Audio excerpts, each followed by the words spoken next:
So I gave Diego a really big bone tonight. At first he didn't like it.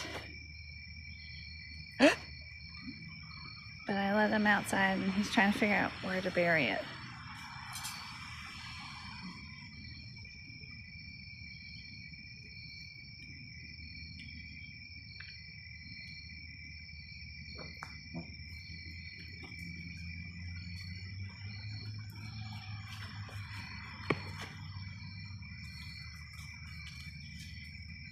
I'm not going to be mad. That was supposed to be my arugula crop. It's a really big bone.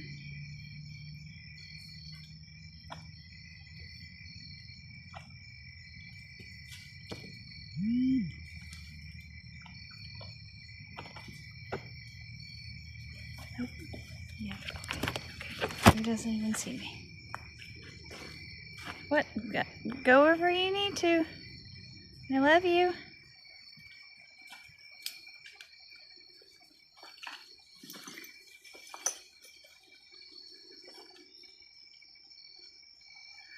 And a few days ago, someone stole my lawnmower. And so I'm not feeling good about. I don't even know what that means. Why would someone take something? I work really hard for all the things I have and I can barely survive. Why would someone take something? They must need it more than I do. I guess, right?